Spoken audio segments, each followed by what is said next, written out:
Pemerintah tengah menyelidiki ada atau tidaknya pelanggaran hukum internasional dalam pelarungan 3 ABK warga Indonesia di kapal Cina Longshin 629. Berdasarkan hukum internasional, melarung jasad di laut diperbolehkan, namun dengan syarat dan juga kewajiban tertentu. 지금부터 보실 내용은 중국 어선에서 발생한 인도네시아 선원. Warga Indonesia menjadi pemberitaan di Korea Selatan. 5 Mei lalu, televisi Korea Selatan MBC memberitakan kapal penangkap ikan berbendera Cina melarung jasad anak buah kapal warga Indonesia. Video menjadi viral setelah YouTuber Korea Selatan Jang Hansol mengulas hal ini.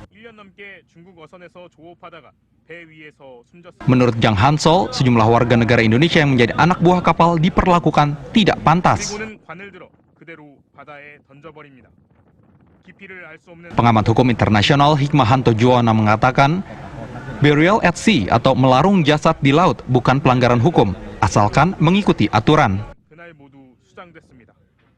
Kalau misalnya ada pelarungan itu harus dilaporkan ke sah bandar terdekat. Jadi dalam hal ini kita tahunya itu sebenarnya bukan dari video. Video itu memang menggambarkan bahwa itu, tapi mereka yang dari kapal besar itu ke Busan dan kemudian mereka melaporkan bahwa ada pelarungan. Karena itu salah satu kewajiban. Nah, kita juga harus pahami bahwa kapal itu kan bisa berhari-hari di laut ya.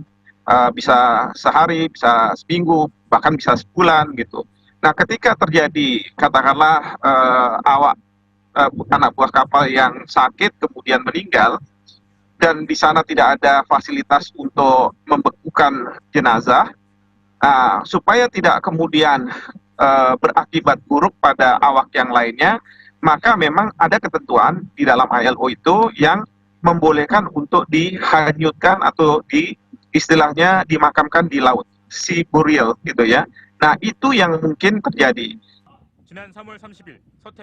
Menteri Luar Negeri Retno Marsudi mengkonfirmasi kapal berbendera Cina yang melarung jasad 3 ABK warga negara Indonesia adalah Longshin 629. Indonesia tengah menyelidiki apakah proseduralnya sudah benar dan tidak melanggar hukum. 3 orang ABK WNI yang meninggal dunia dan kemudian dikubur atau dilarung di lautan, burial at sea.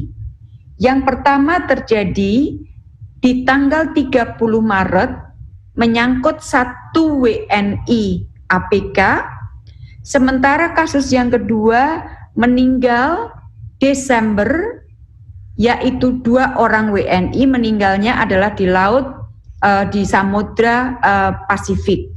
3 orang WNI tersebut dilarung, dikubur di laut, burial at sea, dan 3-tiganya berasal dari kapal pertama tadi, Longshin 629. Satu, kita ingin minta klarifikasi mengenai masalah proses penguburan di laut, apakah sudah sesuai dengan ketentuan ILO. Yang kedua, kita akan minta agar hak-hak semuanya dipenuhi. Yang ketiga, kita juga akan meminta otoritas Tiongkok untuk melakukan penyelidikan terhadap 4 kapal tersebut. Apabila kemudian ditemukan adanya pelanggaran, maka kita minta agar penegakan hukum dilakukan. Di luar masalah pelarungan, ABK Indonesia mengaku mendapat perlakuan diskriminatif selama berlayar di kapal penangkap ikan berbendera Cina.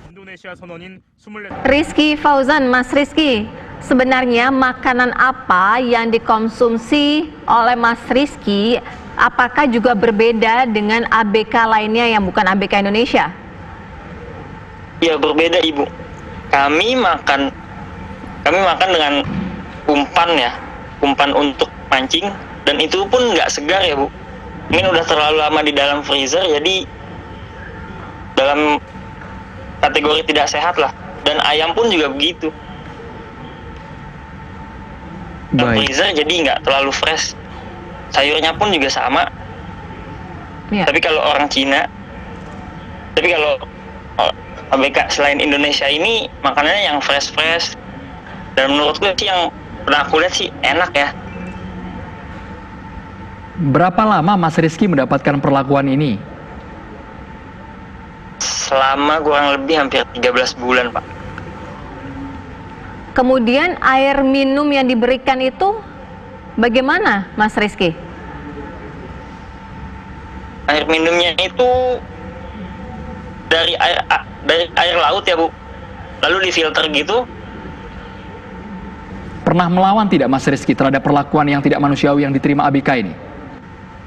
Baik, Rizky ini adalah salah satu ABK ya yang selamat Pada ya? ayah ya kami hanya ABK saja.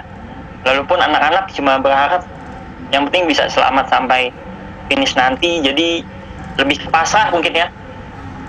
대한민국은 지난 2015년 Tim TV One mengabarkan. 착취 등의 인신들은 시신이 바다에 버려지리라고는 상상하지